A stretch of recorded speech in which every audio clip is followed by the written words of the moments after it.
Sempre é uma alegria estar aqui no Allan Kardec com vocês e na certeza que este centro, que a gente sente essa energia, né, muito forte da espiritualidade. Isso nos alegra e faz com que possamos ter uma participação maior junto à espiritualidade. Mas para que possamos dar início, vamos fazer uma oração, mas aquela oração onde nós nos desligamos de todos os momentos do nosso dia a dia. Deixa os negócios de lado, família de lado, esquece tudo. Pensa simplesmente um contato com Jesus, sentindo aqui no coronário a descida de uma luz forte, envolvendo todo o nosso ser. Eterno Deus, misericordioso Pai, queremos receber neste momento, Senhor, as Tuas bênçãos, que sejam derramadas sobre nós essa luz forte, Senhor, que vem dos fluidos cósmicos universais, que eles possam penetrar na nossa corrente sanguínea, limpando tudo, Senhor, fortalecendo os nossos anticorpos, nos dando paciência, equilíbrio, força para vencer todos os nossos defeitos e participar, nos ajudando nos nossos acertos. Que a Tua graça fique com todos nós, abençoando a todos os nossos parentes e amigos, a todos aqueles que não puderam estar aqui na noite de hoje, aos nossos espíritos obsessores que aqui se encontram no lado de fora, Senhor, que eles sejam amparados e abençoados, e a toda a equipe médica, a todos os passistas, encarnados e desencarnados, que a Tua bênção fique com todos. Nos ajuda, nos auxilia e abre os nossos ouvidos espirituais e materiais para que possamos ouvir e guardar conosco os ensinamentos que irá passar para nós na noite de hoje. Que assim seja. Queridos amigos, quando a gente fala de Jesus, e como o tema de hoje tem aquele: a quem muito é dado, muito será pedido, e aquele que tem pouco, até o que tem será tirado. E nós vamos analisar bem na frente o que significa isso. Mas a gente vê no Evangelho que Jesus, ele compara o mundo celeste, digamos assim, que é cheio de alegrias, felicidade, ele compara com uma festa de núpcias. Jesus tem essas colocações dele, e realmente nas festas de núpcias que a gente vê o quê? É muita alegria, felicidade, todo mundo feliz, a noiva feliz, o noivo feliz, as famílias felizes. Infelizmente depois, né, tem alguns que descasam quando saem da porta da igreja, mas tudo bem. Mas naquele momento existe felicidade, e Jesus fez essa comparação. E a gente fica preocupado quando nós olhamos que a palavra de Cristo muitas vezes no passado não foi ouvida e nem é ouvida no presente, porque as pessoas desprezam as mensagens, se preocupam muito com o dia a dia, se preocupam com as empresas. Eu conheço pessoas que dizem para mim: Carlos, eu trabalho 22 horas por dia. Eu disse: que maravilha, você vai ter ou um infarto ou vai ter um AVC por esses dias, porque você só dorme 2 horas, né? Aí ele diz: mas eu sou espírita, eu oro todo dia. Eu disse: é mesmo, meu querido? Eu não acredito não, você vai me desculpar, mas se você trabalha 22 horas, quando chega em casa, se você fizer o Pai Nosso e conseguir dar o Pai, você já fez grande coisa. Porque daí para frente você não diz mais nada, você desmaiou, porque 2 horas não dá para ninguém descansar. Mas é o que acontece no dia a dia. As pessoas se preocupam muito com o mundo material.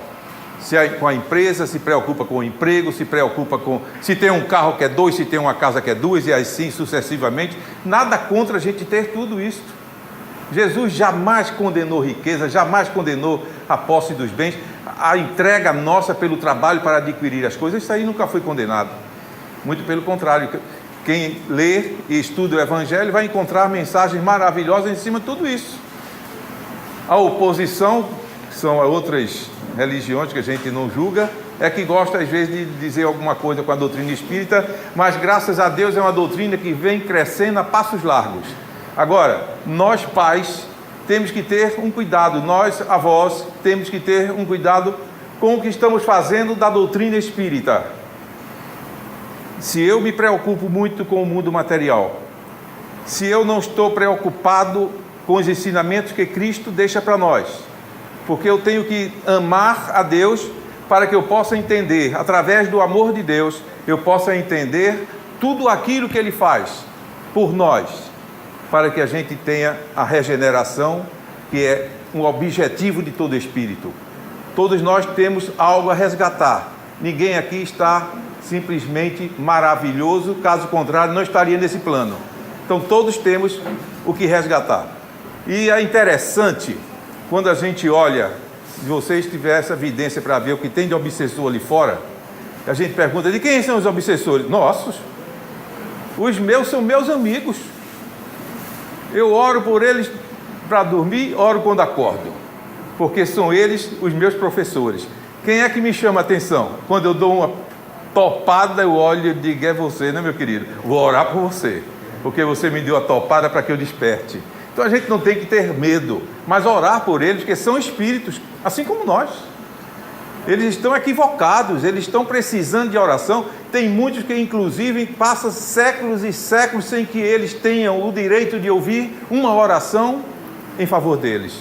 Então, é bom a gente começar a fazer a oração. Eles ficam lá fora, como eu falei, porque a casa espírita ela tem a proteção dela.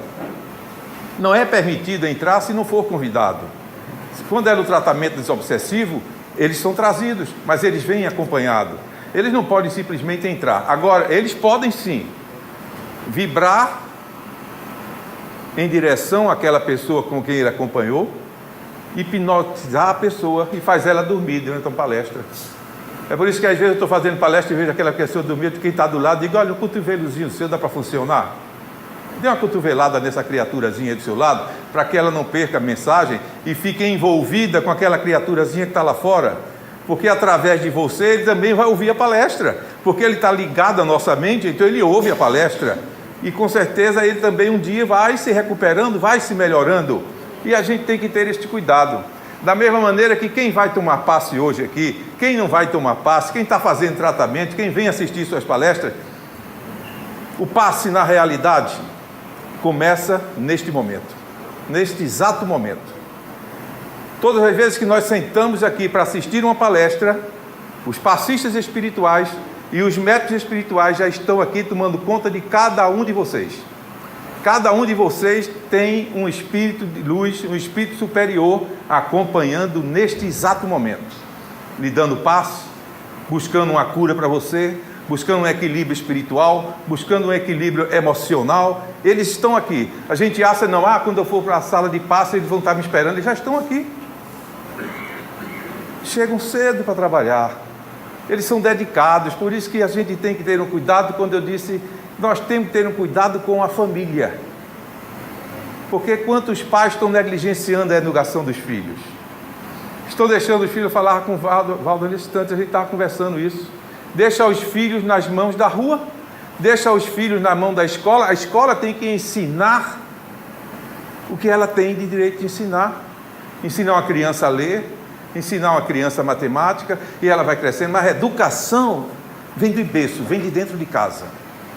Quando começa a se negligenciar, a criança chega junto de uma mãe, vem conversar com ela, mas ela está assistindo a novela, o que é que ela diz de imediato? Cala a boca, menino. O menino fica caladinho lá. Se ele vier novamente, ele vai levar um beliscão. Então ele vai se acostumando que ele não tem que falar com a mãe, porque a mãe deu prioridade a uma novela. A mãe tem que dar prioridade à educação do filho, porque aquela criancinha que reencarnou através de nós, não veio por um acaso, mas veio porque nós escolhemos na espiritualidade que ela viesse através de nós. É um compromisso assumido, e como compromisso assumido, nós temos que também ter o compromisso de educar, para que essas crianças amanhã não se desviem daquilo que elas vieram buscar, a sua evolução. Então a gente começa a ver essa questão da doutrina, como ela é maravilhosa na educação nossa e dos filhos. Porque no momento que nós sabemos que os filhos não são criados simplesmente chegando do nosso lado, sem que a gente nunca tenha visto, não existe. Nós os conhecemos, nem que seja no dia que estava preparando a reencarnação. Ele foi trazido para junto de nós e alguém disse assim, olha, sabe quem é essa criaturazinha? Você fez tanto mal a ela, ou ela a você, e vai nascer como teu filho. E aquela criança, quando ela reencarna, ela começa a ter problemas, e a doutrina explica para nós que nós temos que educar até os 8 anos de vida. Esse negocinho que eu já vi mães, olha lá, quando eu estava no Chico Xavier, Hoje eu faço parte do Jesus no Lar. Mãe chega lá rindo porque o menino deu uma tapa no rosto dela. Eu perguntei, qual a idade da criança? Tem 1 ano. Ah, a senhora está rindo, se prepare quando ele tiver 10. Ele vai arrancar a sua cabeça. Porque a senhora está achando bonitinho, o outro achando maravilhoso os palavrões do filho. Pelo amor de Deus, gente, tem que se educar até os 8, porque dos 8 até a adolescência você ainda tem um controle. A partir daí, diz sempre, a criança que chora até os 8 anos porque a mãe ou o pai está educando, se nós não educarmos, nós vamos chorar quando ela completar os 15. Quem chora são os pais. E a doutrina vem dizendo para nós que Deus é tão maravilhoso, que quando Ele faz com que a gente o busque, deixando de lado um pouco as coisas materiais para buscar as espirituais, buscar a casa espírita, no momento que nós estamos assistindo uma palestra, vocês podem acreditar, não é Carlos Otávio que está aqui fazendo a palestra, eu digo sempre, eu sou o microfone e a caixa de som, mas são os espíritos amigos que preparam os temas, são eles que nos dizem como preparar o tema, e são eles que nos orientam para falar o tema, como está aqui presente o Frei Onofre, que está sempre aqui nos dando as mensagens, está aqui sentado do meu lado, ele está sempre junto, e muitas vezes eu digo para ele, meu querido, eu acho que eu não preciso de obsessor, porque eu tenho você, porque às vezes eu vou preparar uma palestra, ele manda 30 itens, vai dando um livro que eu tenho que buscar, e eu vou buscar aqui, eu pego um, eu penso que vou ficar só com um livro, daqui a pouco eu estou com 4 livros na mão, e ele mandando coisa, e eu digo, calma, por aí, como é que eu vou fixar isso tudo? É por isso que eu digo, são eles que fazem. Eu olho para aqueles 30 temas e me lembro da minha infância. Nossa, eu tinha uma dificuldade para decorar negócio de escola, era terrível. E aí ele diz assim, não é para decorar não, é para entender, compreender e prestar atenção quando eu começar a falar através de você. Mas me dá os 30, porque ele diz, você é quem tem que ter na mente, que eu não vou estar buscando não, eu tenho que buscar na sua cabeça. Aí eu olho, digo, eu 30, está brincando, né? Não precisa de obsessor, meu querido. Aí faço uma oração, é maravilhosa a oração. Quando eu termino a oração, eu olho para aquelas 30 coisinhas ali, e cada uma com 5, 6 linhas. Sabe quantos minutos leva para ficar na mente? Menos de 10. Eu fico surpreendido. Eu digo, nossa, como eu estou ficando inteligente, gente. O negócio agora está ficando fácil. Se fosse na minha época de escola, eu levava 10 todo dia. Porque a coisa é só olhar e gravar. Porque os espíritos fazem isso conosco. Então, nós que somos espíritas, a gente tem que acreditar nisso, que temos um guia espiritual. Quem não tem evidência de ver, tudo bem, mas quem tem, eu, graças a Deus, não é toda hora não. Tem hora que eu quero ver, não vejo ninguém. Quando eu não quero, ele aparece. A minha mulher mesmo um dia dormindo me deu um susto que eu quase desmaio. Eu ainda não era espírita. E nós estávamos num apartamento, 15º andar, tudo fechado. Quando eu acordo assim, mais ou menos à meia-noite, eu olhei e tinha uma senhora do lado dela, uma senhora alta de óculos, de um coque, eu me lembro da mulher até hoje. Eu olhei e disse, meu Deus do céu, como é que essa ladra entrou? 15º andar, está tudo fechado. E eu fiquei ali, o coração, batendo, eu digo, eu tenho que pegar essa mulher antes que ela faça alguma coisa, porque ela olhava para Socorro. Ela assim, olhando para Socorro e olhando para ela, aí eu preparei, sabe? As pernas, o braço, eu digo, eu vou dar um voo, passar por cima de Socorro e vou cair com essa mulher lá na frente. E dei o voo, mas levei uma tremenda de uma queda. Gente, eu quase que me desarrumo todo. E aí eu comecei a ver que é possível ver espírito, porque eu não estava pensando em nada, e a partir daí a gente começa a ver.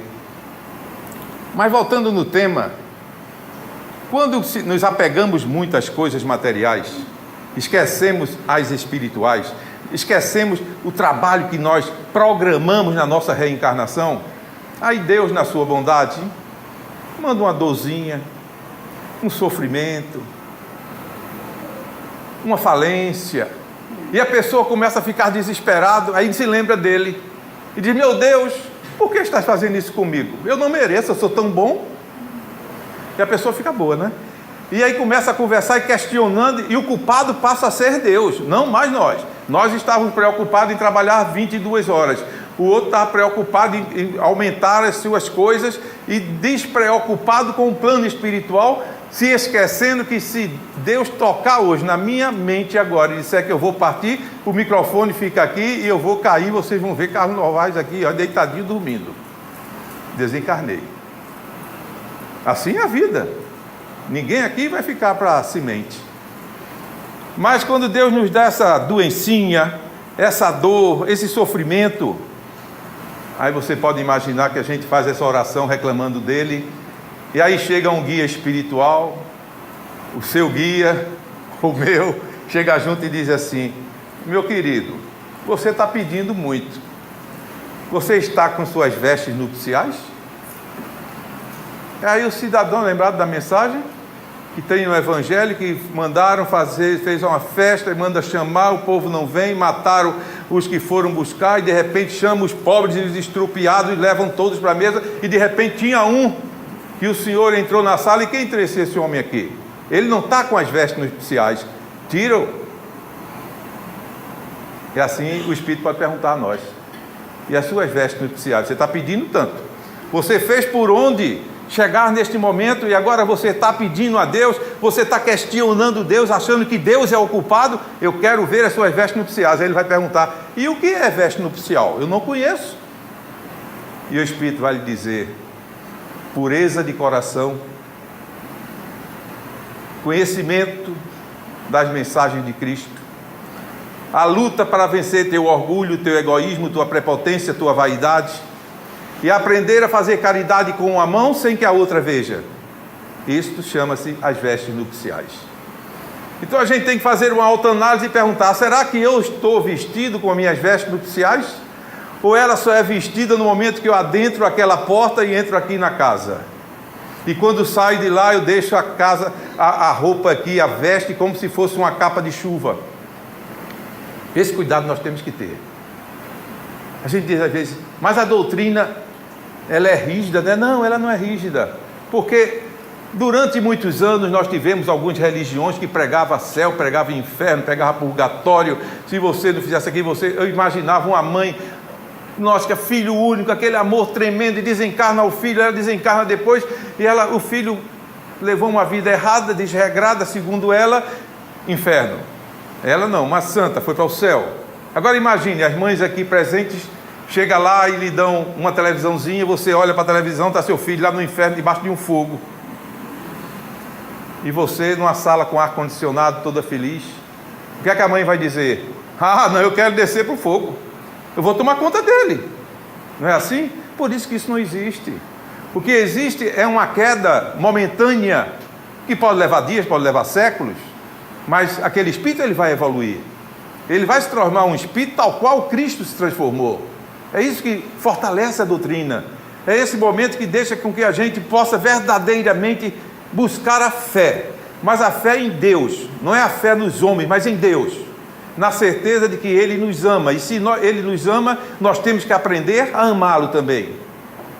E nós só aprendemos a amá-lo quando nós respeitamos as suas leis, quando nós buscamos respeitar as suas leis, quando nós caminhamos no nosso dia a dia para que a gente possa atingir um momento de evolução, onde o espírito possa se desprender, pelo menos à noite, quando estiver dormindo, e entrar em contato com as entidades superiores e tomar lições de vida.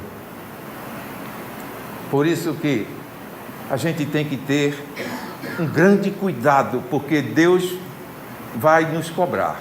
Ele não persegue, Ele não maltrata, Ele não dá dor, Ele não dá sofrimento a ninguém. Tudo isso somos nós que trazemos para nós. É o próprio ser humano que traz, que arrecada isso feito um imã, vai buscando com as nossas ações. Quando ele diz: aquele que tem muito, mais lhe será pedido, ou seja, mais lhe será cobrado, é uma grande realidade.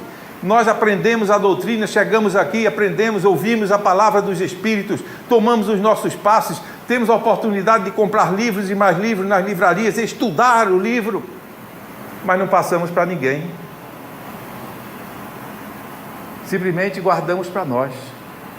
Não estamos divulgando a mensagem do Senhor. Nós temos que falar, exemplificar e mostrar as obras que estamos executando. Porque no momento em que eu estudo, no momento que eu faço algo de melhor através da caridade e do amor ao meu próximo, o bom de tudo isto não é eu me alegrar, mas eu olhar nos olhos daquelas criaturas carentes que não conhecem a verdade e ver aqueles olhos brilharem, e aí sim a gente vai dizer, graças a Deus, eu estou sendo usado poderosamente para levar a paz, para levar o amor, levar a caridade e fazer com que aquela criaturazinha que está ali sofrendo, ela possa entender que o sofrimento dela é passageiro. Isso chama-se amar a Deus. E é assim que nós temos que fazer a nossa convivência, é isso que nós temos que praticar na vida, para que não tenhamos que entrar na mensagem seguinte que diz, e aquele que tem pouco até o que tem lhe será tirado.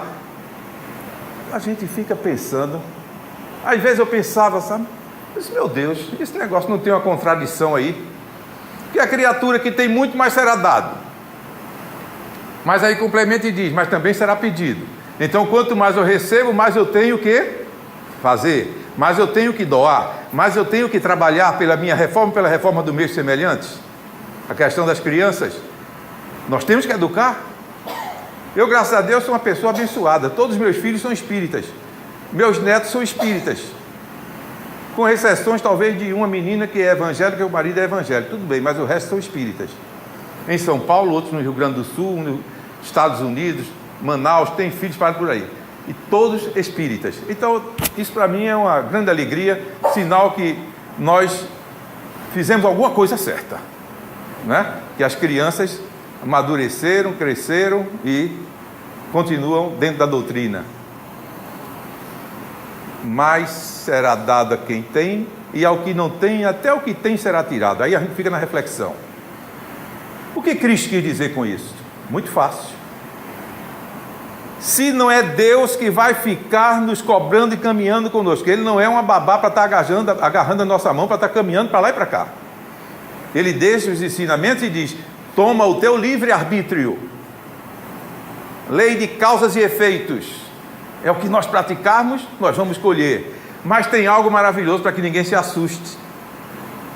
Na prática do bem, na prática do amor, se nós estivermos programados na encarnação, quando aqui chegamos para passar por um determinado problema, se aqui chegando nós começamos a nos modificar moralmente, a trabalhar, a exemplificar, buscar ajudar o nosso próximo, aquela reencarnação programada do sofrimento pode ser cancelada ou amenizada. Isso é maravilhoso. Então a gente tem que botar isso na mente. O que é que eu estou fazendo?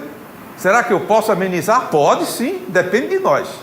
Por isso que aquele que tem pouco lhe será tirado, é porque tem pessoas, vocês são espíritas, e tem muitos aqui antigos, que já viram muito como eu já vi, pessoas que conhecem a doutrina, estudam, mas na hora da prática é bem diferente. Demora a vir para o centro, não quer assistir palestra, só quer fazer um tratamento de cura e começa a selecionar as coisas, aquilo que é bom para você, mas não aquilo que é bom para o seu próximo. E o seu próximo mais próximo começa na sua família e começa com as entidades obsessoras que estão do teu lado, que nós temos que ajudá-las para que elas possam sair da situação em que se encontram. Aí tem pessoas que isso aí eu já assisti. Demora quando chega no centro, mas você nunca mais apareceu. Você sabe, né? Eu estava vindo toda semana assistir palestra, mas quando eu chegava em casa eu via sempre uma piadinha. Se era uma mulher, ela dizia que era o marido. Quando era o marido, dizia que era a mulher. Eu disse, qual é a piadinha? Não quer levar a cama para o centro, não? Vai dormir logo lá. Você quer ir para lá toda semana, daqui a pouco quer ir todos os dias, leva logo a tua cama. Eu disse, por conta disso, aí você deixou de vir. Porque eu não gosto de ouvir piadinha. Engole as piadas. É a mesma coisa que você pega alguém, recebe uma herança, uma fazenda altamente produtiva, mas é negligente, não faz nada para produzir, não faz nada para que aquela plantação continue firme, forte, não coloca fertilizante, não dá limpa, não faz coisa alguma. Com o tempo, a safra desaparece, não tem mais nada, entra na falência. A culpa foi de Deus? Não. Ele recebeu e ele perdeu. Foi ele quem jogou fora. Por isso que aquele que tem pouco, até o que tem lhe será tirado, porque é a própria pessoa que joga fora. É o próprio ser humano que negligencia com a sua educação. É o próprio ser humano que negligencia com a espiritualidade. E ao invés de buscar dentro de si uma força para superar, ela se entrega. E quando se entrega, começa a perder aquilo que recebeu. Tem que buscar fé. Muitas vezes a gente procura saber onde é que está a fé. Não está à venda. Não adianta ir ao supermercado comprar fé que não tem. Não adianta procurar na esquina, a fé não vai encontrar. A fé, o primeiro sintoma da fé está em todos nós. Desde o dia em que fomos criados, ninguém sabe quando. Há quantos milênios, talvez, muitos de nós fomos criados e estamos nesse processo evolutivo. Deus, naquele momento, colocou na nossa consciência que Ele existe. Mas, para que possamos buscar esta fé no nosso interior, é preciso conhecimento. Disse Jesus: conhecereis a verdade e a verdade vos libertará. Como é que eu posso conhecer a verdade? Eu tenho que conhecer a verdade pelo estudo. Eu tenho que conhecer a verdade assistindo palestras. Eu tenho que conhecer a verdade conversando com pessoas que conhecem mais da doutrina, buscando uma base melhor para mim. Então, na hora que nós buscamos essa base, nós vamos evoluindo e nós vamos aprendendo que é através da fé que nós vamos superar obstáculos. Porque se nós tivermos a certeza da presença de Deus, nós vamos simplesmente amar a Deus, sabendo por que o amamos, mas tendo a certeza absoluta que muitas daquelas pessoas que dizem que não acreditam em Deus e aqueles outros que não querem acreditar em Deus, pelas nossas obras, eles vão pensar, vão raciocinar, nos acompanhar, para ver até que ponto a nossa força de vencer um vício, a nossa força de vencer uma prepotência, aquela pessoa que não pode passar ninguém na sua frente, que tem que falar mal. Tem lugares que você entra, eu já entrei em muito lugar assim, até em centro espírita, viu? Só não vou dar o nome do centro. Quando você vai sair, palestrante diz, olha, sai de costa, viu? Que olha, a turma aqui malha quando você vai saindo. Então a gente tem que sair de frente olhando para o povo, pelo amor de Deus. Eu digo, então, deixa falar, gente. Eu tenho que fazer a minha parte, né? Então eu não tenho que me preocupar se vou falar ou deixar de falar. Agora, se eu deixar de ouvir os espíritos, se eu deixar de ouvir o que eles estão passando da doutrina e começar a conversar coisas vãs que não levam a coisa nenhuma, totalmente fora, aí é uma obrigação da casa, da direção da casa, com muito carinho, chama ali e conversa com a criaturazinha. Vai ajudá-lo, principalmente, para que ele não volte a estar cometendo os mesmos deslizes, porque tem que haver segurança. Nós temos que buscar essa fé com segurança, na certeza de que Deus está presente na nossa vida. Agora Ele nos deu esse livre-arbítrio, que é uma coisa maravilhosa, é a maneira que nós temos de escolher qual o nosso caminho, isso é gostoso. Não é aquela coisa obrigatória, aquela fé cega. Você tem que caminhar por essa estrada. Essa cadeira aqui não é marrom não, ela é azul. E você, é azul, é verdade. Não, a doutrina espírita nos ensina que a fé cega não funciona, mas tem que ser uma fé raciocinada. E para nós raciocinarmos, nós temos que entender e conhecer. Como é que eu vou raciocinar por algo que eu não conheço? Não, por isso que a doutrina fala para que a gente estude a doutrina. Se não tem tempo, lê uma página do Evangelho por dia, você vai amadurecer muito. Algumas obras de André Luiz, de Emmanuel e de tantos outros escritores que vieram através dos médiuns, trazendo material mais do que substancioso para cada um de nós. Eu me recordei agora de uma história que há muitos anos atrás eu vi e consegui guardar na minha mente, que eu achei interessante. Conta-se que um fazendeiro, é a questão das estradas.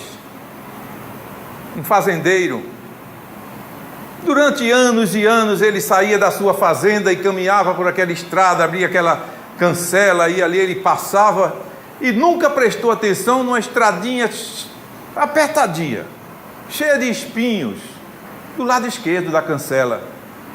E anos se passaram, e um belo dia ele vai saindo, olha como a espiritualidade usa, e ele sentiu vontade de olhar para aquele caminho, e naquela vontade ele sentiu uma curiosidade que ele nunca teve por mais de 20 anos, é a espiritualidade trabalhando.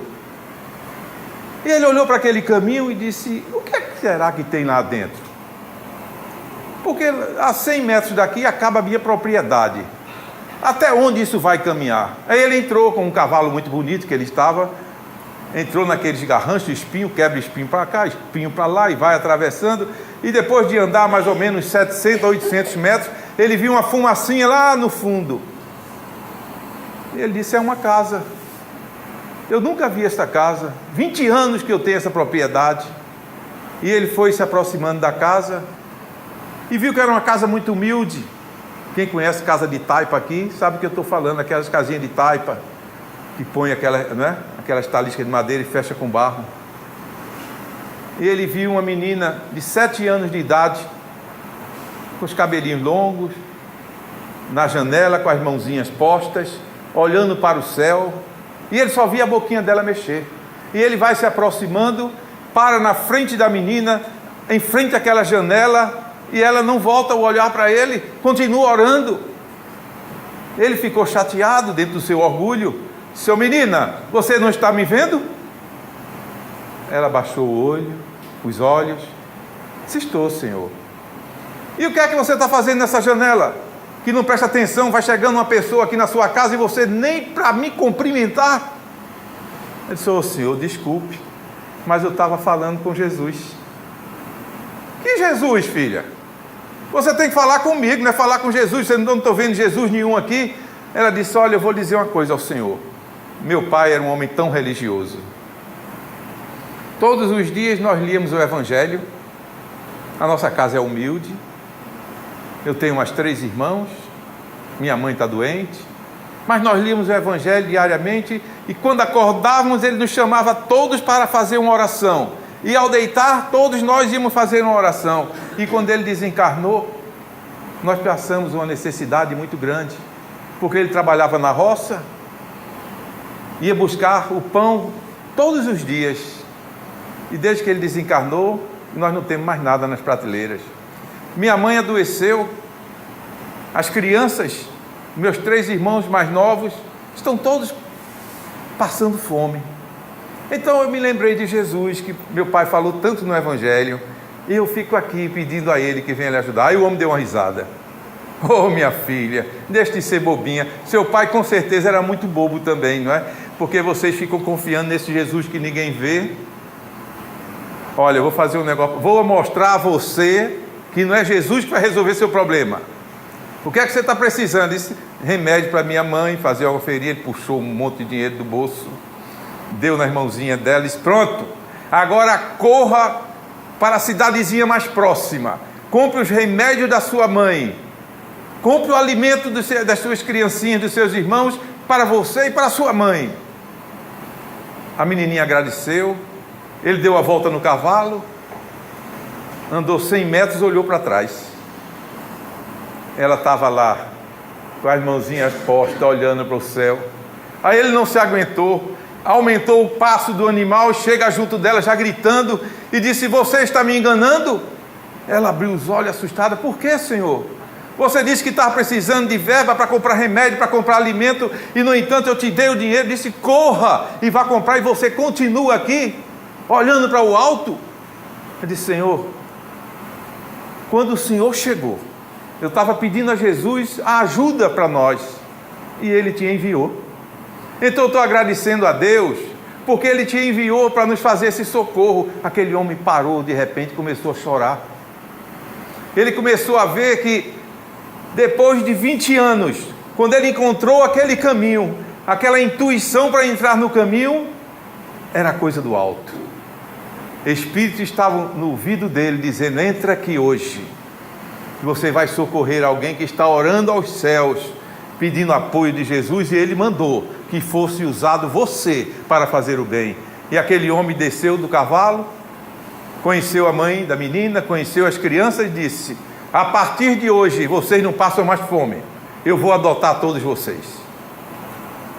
E ele voltou para sua casa, mandou abrir aquela estrada que era estreita, para que pudesse passar um automóvel, e a partir dali ele adotou as 4 crianças, a menina, os 3 irmãos e a mãe, porque ele sentiu no coração que quem levou ele até ali era o Jesus que ele não acreditava. Então esse Jesus que trabalha em nossas vidas, esse Jesus que nos mostra através de uma oração simples como a dessa menina, que nós muitas vezes sentimos algumas doenças, alguns problemas na nossa vida, porque começamos a dirigir o carro, o automóvel da nossa vida pela estrada errada.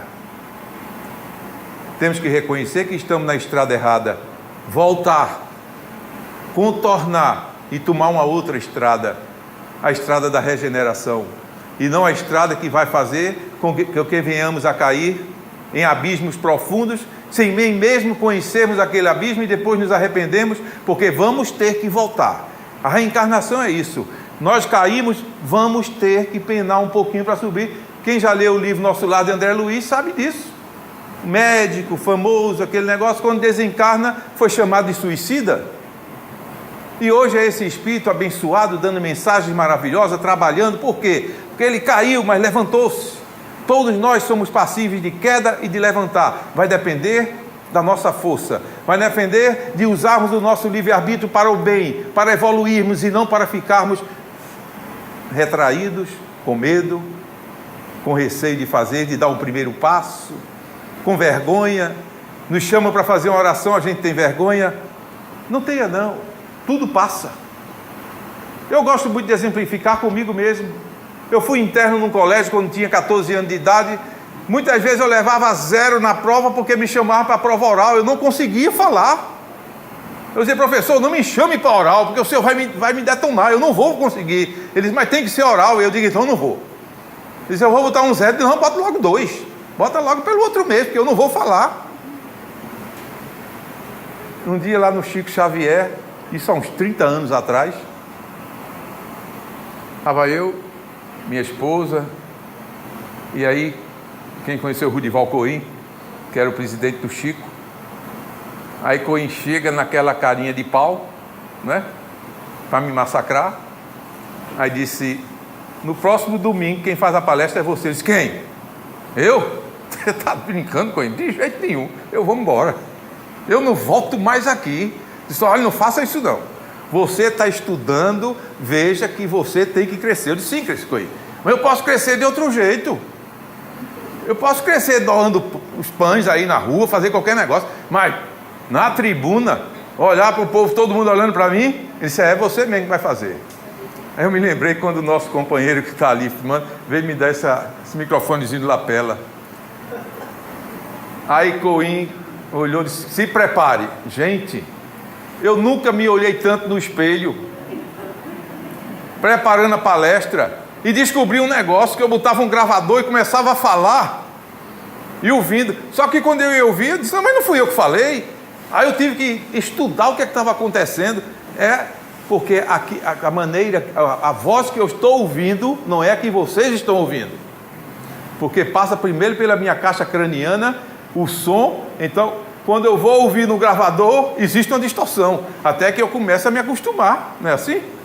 Aí, resultado, eu gravava, achava estranho, e olhava no espelho como é que eu ia gesticular, me preparando para a palestra de Coim no domingo, e eu gesticulava e chamava a pobrezinha da mulher, para coitada dela, ficar um aperto, né?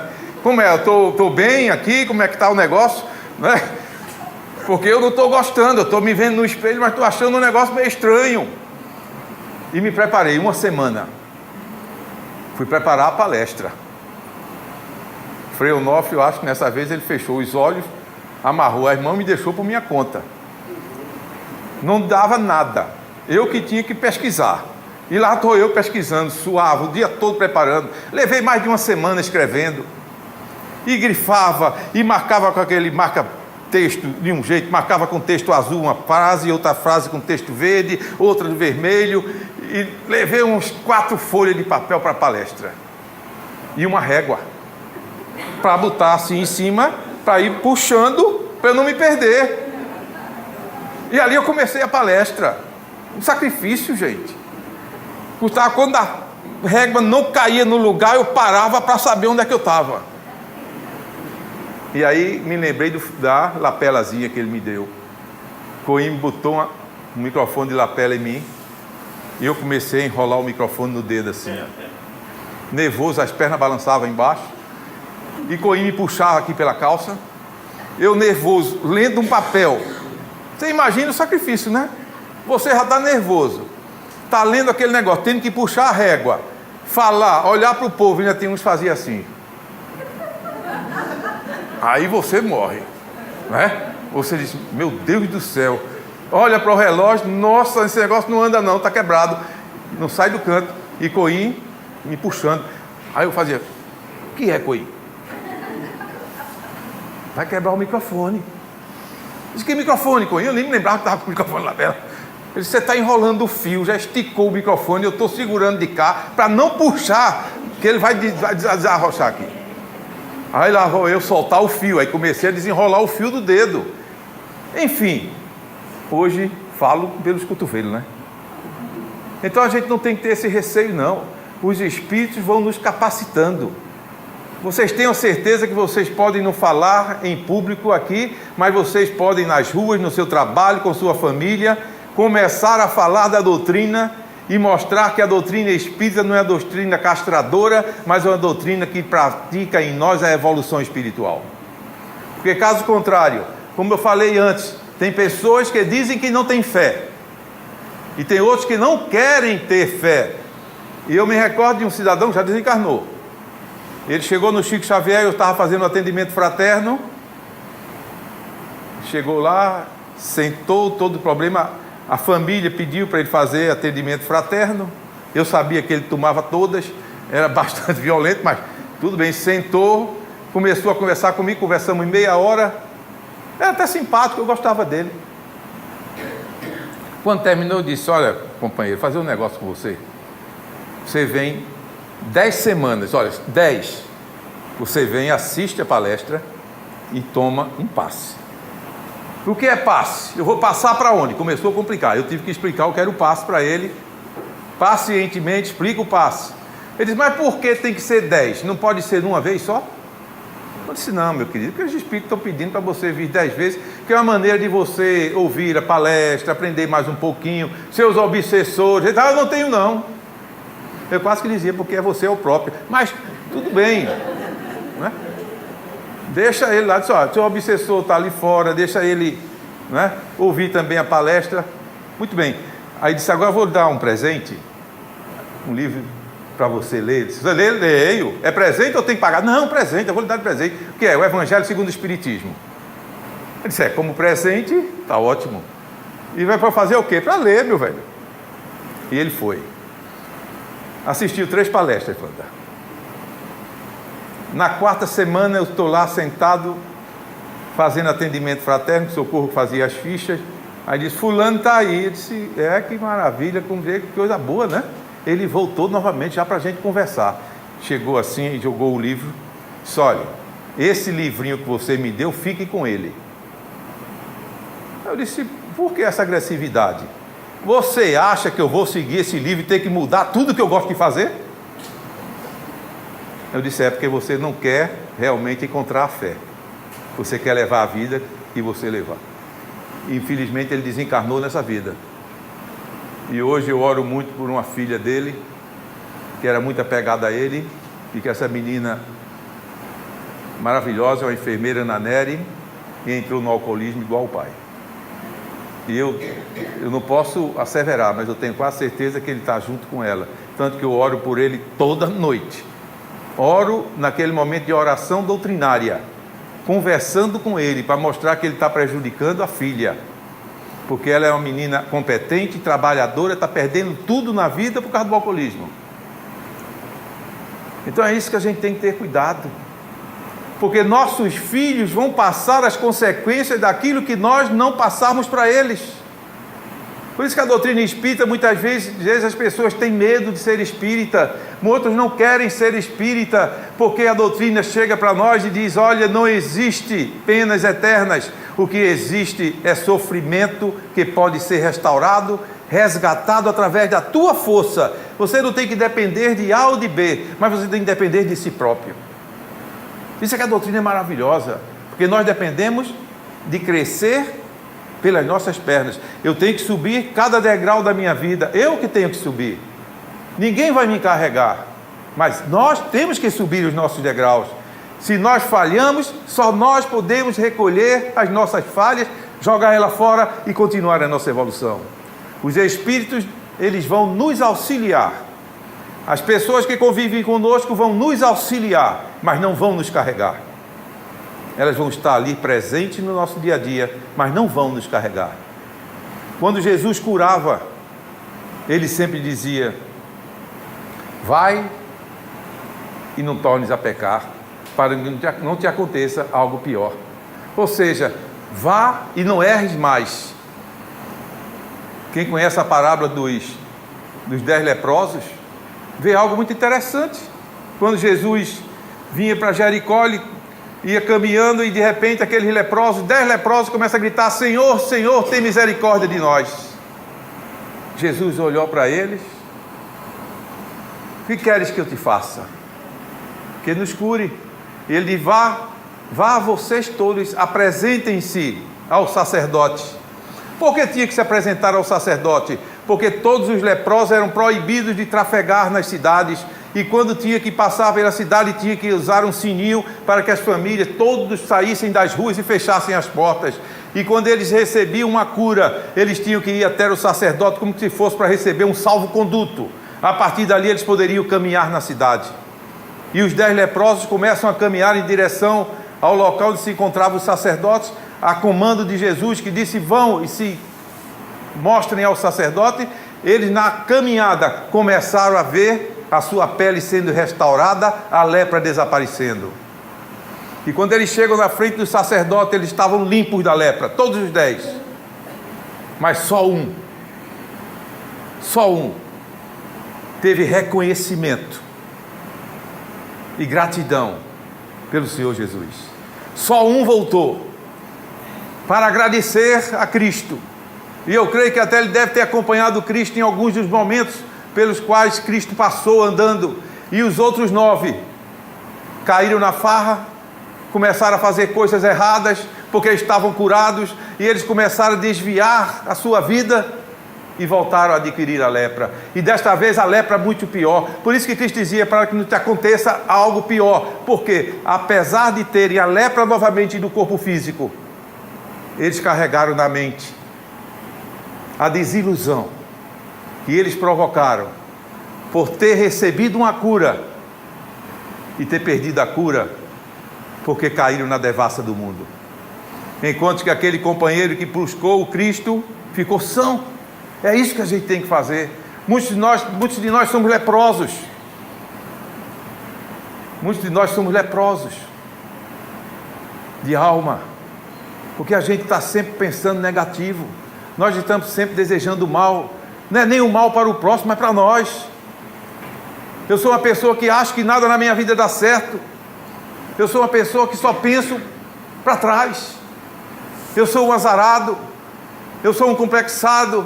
Eu sou um doente. Eu não consigo nada na minha vida. Nós temos que reverter isso e dizer: eu sou filho de Deus. E como filho de Deus, como filha de Deus, eu consigo, eu venço. Eu não posso ter medo, porque o medo é uma das piores coisas que pode acontecer conosco. Porque a gente se esquiva de tudo. Nós nos escondemos de tudo. Nós temos que enfrentar a vida de frente. Nós temos que ter a certeza que a nossa passagem aqui, ela é breve. Ela é muito breve. Uma reencarnação, ela é muito mais rápida que um piscar de olhos, porque ela passa. Agora, a vida eterna como espírito na erraticidade, essa é para todo sempre. O planeta está passando por uma transformação. Vai sair de expiações de prova para a regeneração. Que todos nós possamos nos encontrar daqui a um tempo, pelas nossas boas ações, que nós possamos acompanhar essa transição e ficar aqui, e não termos que desembarcar no outro planeta, como aqueles exilados de Capela, que desceram aqui no nosso planeta, quando ele era um planeta primitivo, onde não tinha luz elétrica, não tinha nenhum conforto. Sofreram, e tem alguns que ainda sofrem até hoje. Que nós não venhamos a passar por isto, mas que a gente possa buscar forças dentro de nós, mas que não venhamos a ir só. Vamos levar o máximo de pessoas conosco, através das nossas ações, Porque falar de Jesus, falar da fé é exemplificar. Falar da fé é mostrar as nossas obras. Falar da fé é mostrar aqueles que nos acompanham, aqueles que nos observam, eles possam olhar e dizer: gente, mas aquele camarada ali, ele gostava de tomar umas cachaçinhas pesadas. Aí ele não está bebendo, aí ele virou crente. Não, mas ele não entra na igreja dos crentes. Ele está indo para um tal de um centro espírita, Allan Kardec, ali do esporte. Aí daqui a pouco o cidadão fica tão curioso que vocês vão ver ele entrar por aquela porta. E ele que também gosta do vício, da cachaça, daqui a pouco está tomando água fluidificada. E nós fomos o quê? Responsáveis para que aquela criaturazinha viesse a se recompor espiritualmente. Aí a gente olha, e quando a gente vê os leprosos, tem uma passagem que eu acho belíssima no Evangelho, a do centurião. Centurião este que Cristo mesmo disse assim: em Jerusalém jamais vi tamanha fé. E quem era o centurião? Um general romano, que tinha 100 soldados à sua disposição, por isso centurião, e naquela cidade. Mas um dia adoeceu um servo dele, e ele vem até Cristo, e o que é que ele diz? Senhor, se tu quiseres, cura o meu servo, mas não precisas ir até lá, porque assim como vós que tem tantos seguidores. Então o que é que ele viu, aquele homem? Ele só viu os apóstolos? Não, ele deve ter visto a espiritualidade toda. Eu também sou homem que tenho uma grande força, eu tenho 100 soldados à minha disposição, e se eu disser para ele, prenda um, ele prende, se eu disser solta, ele solta, e se tu quiseres que o meu servo seja curado, basta uma palavra tua e ele será curado. E Cristo disse: pode ir para casa, teu servo já está curado. A fé daquele homem que não era religioso, aquele homem que não conhecia Cristo, mas só de ouvir falar, aquilo que Jesus passava, por onde ele andava, aquele homem veio na determinação de que Jesus poderia curar o servo dele. E nós somos diferentes do centurião? Não. Jesus não disse que nós poderíamos fazer o que ele fez e até muito mais? Quando a gente diz: Jesus fez milagre, qual foi o milagre que Jesus fez? Ele diz: não fez milagre nenhum. Ele usou os meios da natureza que são passíveis para cada um de nós. Só que não aprendemos ainda a manusear os fluidos necessários para praticar certas coisas. Na passagem de Lázaro, todos conhecem. As irmãs de Lázaro, Maria e Marta, chorando, e ainda foram reclamar de Jesus, né? Porque ele demorou a chegar, né? Porque era para ele ter vindo antes. Quando Jesus chegou, só: olha, meu irmão morreu, se você tivesse chegado há 2 dias atrás, ele estava vivo. Criticaram. Jesus deve ter dado um sorriso. Ele disse: não, Lázaro está dormindo. Que dormindo, senhor? Lázaro já está aí, mau cheiro lá, tá. Aí ele diz o quê? Tirem a pedra. Ele não foi tirar a pedra. Ele poderia, com um simples gesto assim, tirar a pedra do lugar, não podia? Mas não, ele disse: tirem a pedra. E aí eu já imagino, eu gosto de viajar também nas histórias de Cristo. Eu já imagino, se ele mandou que tirassem a pedra, se na antiguidade as pessoas, quando desencarnavam, eram enfaixados dos pés à cabeça, como é que Lázaro ia sair? Pulando feito um canguru, ou então embolando pelo chão? Porque se as mãos dele estavam tudo amarradas, né? Então Cristo deve ter dito o quê? E entrem lá e desamarra o homem. E aqueles homens tiveram que entrar e desamarrar o cidadão. E aí quando ele sai, tudo sorriso, tudo alegria, e fica a lição para nós: tira a pedra do teu coração. Jesus não vai tirar. Para que ele possa operar em nossas vidas, ele está dizendo: arranca a pedra do teu coração, desenfaixa a tua alma, faz com que o teu orgulho, o teu egoísmo, a tua vaidade seja deixada de lado, para que eu possa determinar a tua cura, determinar a tua vida de mudanças, tua vida de sucesso. Então nós é que temos que tirar as nossas pedras. Jesus não vai tirar as pedras dos nossos corações, ele vai nos capacitar para tirar. E assim como ele fez com aqueles homens que mandou tirar as pedras, ele está dizendo para cada um de nós, nós que viemos aqui a um centro espírita, está aqui cheio de irmãos encarnados e desencarnados, que vão nos ajudar a tirar a nossa pedra, porque muitas vezes não conseguimos tirar só, porque aquilo está encravado dentro da nossa alma, Mas o centro espírita, através dos seus trabalhadores, através da espiritualidade, eles vão nos auxiliar. É uma leitura, é uma palestra, é um passe, é um livro que a gente chega ali na livraria e parece que o nosso olho bateu em cima daquela mensagem. Leva o livro para casa e estuda ele. É aquela pedra que a espiritualidade está nos auxiliando para tirar a pedra. Agora depois ainda tem que desamarrar. Porque a coisa não é fácil, não era só tirar a pedra, não, aí da água. Depois agora vamos desamarrar o cidadão. E aí ele está todo amarrado, agarrado com o obsessor. Tem que desamarrar para que ele deixe o obsessorzinho passear tranquilo e ele também possa caminhar tranquilo. E amanhã vão dizer, agora você vai tirar a pedra do teu obsessor. Não tenha medo, ora por ele, vai tirar a pedra daquela criaturazinha, porque também é um filho de Deus. Nada é diferente, não existe Satanás.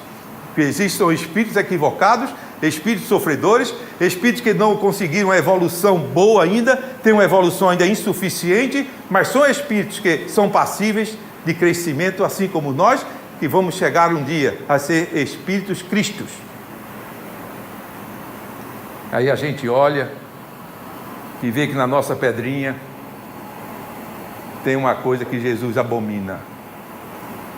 É aquela pessoa que é morna. Já ouviram isso no Evangelho? Não seja morno, seja quente ou frio. Ou seja, ou você é quente, então seja frio logo. Porque se for morno, aí ele diz assim, eu vomitar-te-ei da minha boca. Vai abandonar a pessoa? Não. Mas é um termo que ele usou para mostrar que a pessoa morna é aquele que fica em cima do muro. Ele caminha em cima do muro. Ora, ele está aqui na doutrina espírita. Quando é época de carnaval, ele salta para o outro lado. Aí deixa a doutrina, aí depois volta para cima do muro, aí continua na doutrina, vem uma festinha de São João, um forró abençoado, cheio de cachaça, ele salta de lado de novo, e aí nisso ele está de um lado, está do outro, está de um lado, então está errando o caminho, está se esquecendo de que Jesus disse, não seja morno, quente ou frio, decida a sua vida. E eu vi, para a gente encerrar, a determinação de uma pessoa que tem esperança, caridade, que são elementos que vêm da fé. E são três coisas, três virtudes, que juntas jamais vão desaparecer. A esperança, a caridade e a fé.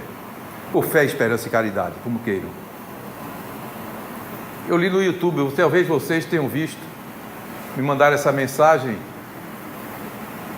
e eu sou sincero, eu fiquei maravilhado com a mensagem, de um homem de fé, de um homem que tem esperança na vida, e de um homem que fez com que seus companheiros praticassem a caridade. A história desse homem eu vou resumir. Ele era um catador de lixo, é a história verídica. Um determinado jornalista publicou e depois lançaram na internet. Ele, como catador de lixo, tinha 4 filhas.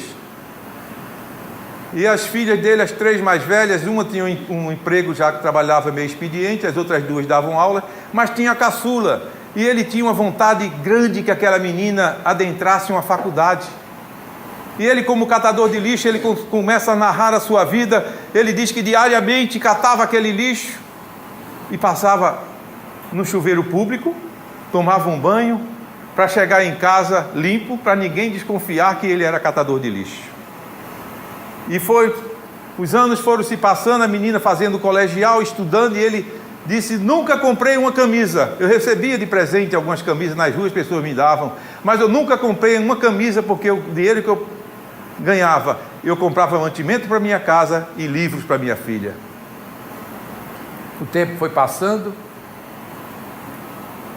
e um dia a menina faz um vestibular, passa no vestibular, graças a Deus. Ele, dentro daquela sua felicidade ímpar, quando ele chega em casa à noite, ela diz, pai, traz amanhã o dinheiro da matrícula. Ele ficou branco. Quando ela deu o valor, ele não tinha o dinheiro. E aquele homem ficou depressivo a noite toda. Ele chorava copiosamente no seu quartinho, porque ele não tinha o dinheiro para matricular a filha. E logo cedo ele vai lá para o lixão. E ele diz: eu não consegui trabalhar, eu só pensava, meu Deus, será que por eu ser pobre a minha filha não tem direito de estudar numa faculdade? E ali ele ficou chorando, e os seus companheiros vieram até ele, todos os outros catadores, procurar saber qual o motivo do seu choro, e ele contava: eu fracassei, eu sou uma decepção, o que é que eu vou fazer em casa? Os amigos se afastaram, e no final do dia, todos reunidos, todos os catadores, vieram até ele e disseram: hoje, nenhum de nós vai levar nada para casa. Está aqui o nosso apurado, para que a nossa filha frequente a universidade. Olha que coisa linda. Todos eles, para que a nossa filha frequente a universidade. E aquele homem se emocionou, e ele disse que naquele dia ele não passou no chuveiro para tomar um banho, chegou em casa como catador de lixo. As filhas se assustaram: pai, o que é isso? Ele disse: eu sou um trabalhador. E deu o dinheiro a ela: vá fazer sua matrícula. E contou a história que os amigos tinham todos se cotizado para que ela fosse estudar, ao ponto de dizer: nossa filha. No outro dia, as meninas levaram ele de carro, reuniram todos e disseram: o que seria de mim se não fosse vocês? Eu não estaria hoje na universidade, mas graças a vocês eu vou estudar. E eu faço uma promessa: a partir de hoje, todos os dias, nós vamos trazer o almoço de vocês.